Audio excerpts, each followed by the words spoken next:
24살 이승은이라고 합니다. 26살인 이지훈이라고 합니다. 2학년 재학 중인 한대현입니다.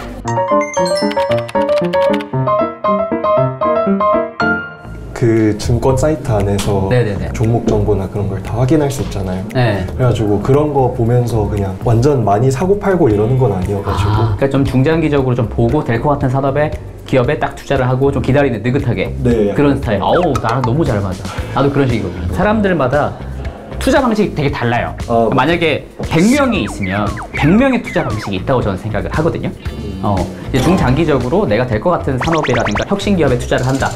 투자를 해놓고 조금 기다리겠다. NFT 막 이런 거 엄청 많잖아요. 아, NFT. 네. 블록체인 이런 거. 그럼요. 근데 그게 요즘 너무 세상이 빨리 변한다고 생각이 들거든요. 자, 이거 진짜 너무, 진짜 너무 좋은 포인트인 것 같아요, 진짜.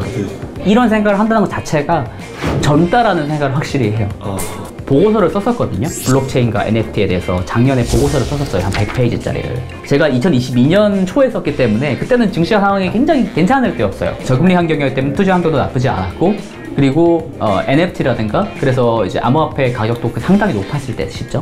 야, NFT가 세상을 바꿀 거야. NFT가 엄청 시장이 커질 거야. 막 사람들이 이렇게 떠들었다고. 근데 그때도 약간 의문이 있었어. 실제로 사람들이 빨리 당장 쓸 수 있을까?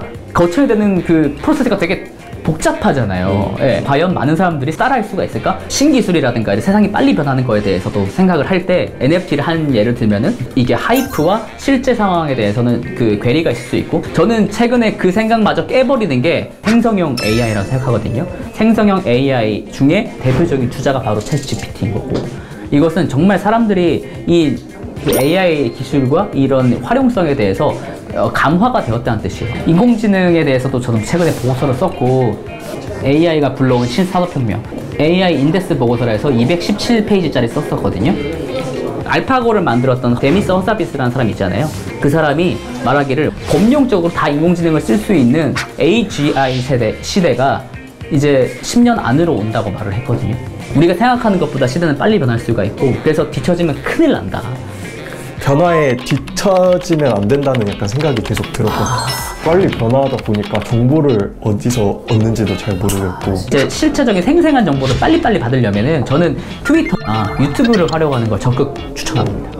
남들보다 항상 멀리 가야 돼요. 어떤 기업이 가장 수혜를 받을지, 어떤 기업이 가장 실적을 잘 낼 수 있을지, 그런 것에 착안을 해서 항상 투자에 녹여내면 좋지 않을까라고 생각합니다. 보통 코인들 활용할 때 대부분은 투자 관점에서 보는데 다들 그 과제가 활용 방안 찾기잖아요. 화폐로서의 가치를 위해서. 그 코인이 화폐로서의 가치가 나오려면은 어떻게 해야 하는지, 어떻게 생각하시는지? 우리가 일반적으로 알고 있을 때 화폐로서 기능을 할 수 있는 게 몇 가지 있잖아요. 그 조건들이. 첫 번째는 이제 가치 저장의 기능이 있어야 되고, 그 다음에 교환 매개로서의 기능이 있어야 되는 거잖아요. 그리고 변동성도 적어야 될 거고요.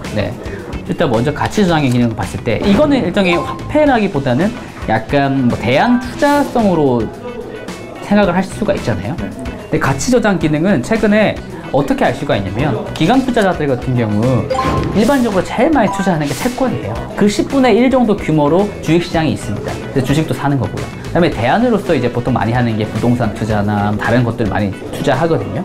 그것에 기반해서 대안 투자 관점으로 비트코인 같은 것들 최근에 많이 투입을 하기도 하더라고요. 뭐 ETF들도 최근에 생기기도 하고, 비트코인을 투자 포트폴리오에 넣어야 된다고 하는 비중은 80%가 넘어갔어요. 가격 변동성이 워낙 높으니까 투자할 때 제일 문제가 될 수 있는 거는 바로 변동성과, 그게 일종의 리스크라고 볼 수가 있잖아요. 근데 그 변동성 부분이 좀 최근에 많이 줄어들었다는 게 확인이 되고 있습니다. 그래서 변동성이라는 부분도, 그리고 앞으로 더욱더 줄어들 것 같아요. 어떤 미래 자산에 투자할 어떤 산업을 볼 때 기술들이 있으면 좀 미래를 보고 이제 템백어 향해서 투자하는 게 맞는데, 어떻게 좀 산업을 봐야 되고, 좀 어떤 산업군에 어떤 트리거가 나와야지 확신을 갖고 좀 투자를 하면 좋을까가 궁금해요. 그런 기업들을 주로 듀레이션이 크다라고 표현을 해요. 듀레이션이 현금 회수 기간을 뜻하는 거거든요. 채권을 투자를 할 때 현금 회수 기간이 그만큼 길 거기 때문에 특히 이제 금리 환경에 대해서 굉장히 예민하게 반응을 합니다. 듀레이션이 큰 종목일수록. 그쵸. 엄청 미래를 선반영하기 때문에 네. 금리가 낮고 투자 환경이 좋은 상황에서는 그만큼 멀리 있는 걸 땡겨와도 그렇게 현재 가치가 훼손되지 않는데 금리가 높은 상황에서는 그래서 1년 뒤, 2년 뒤 약간 좀 짧게 보고 이제 투자를 하는 사람들이 많은 이유가 바로 그거거든요. 네. 네, 그렇죠. 그래서 항상 R과 G를 생각해야 됩니다. R은 금리고 G는 성장률이겠죠. 우린 G를 찾아야겠죠. 각 산업이 맞이할 수 있는 G. 그래서 G 같은 거를 어떻게 찾을까? 최근에 그걸 어떻게 볼 수 있냐면 그래서 실적을 보는 거거든요. 기업들의 실적. 왜냐면 회사가 밝히는 G가 있잖아요. 로드맵에 따라서 그 정도 되면 G가 어느 정도 알 건지 추산이 되잖아요. 네. 그 G가 잘 지켜나가고 있는지 아니면 생각보다 G가 더 클 수 있는 거고 그 다음에 분기마다 그 약속이 잘 지켜나가고 있는지 그것을 우리는 잘 체크해 나가면 됩니다. 알겠죠? 네, 그게 이제 우리가 G를 확인하는 방향이에요. 그게 G를 네.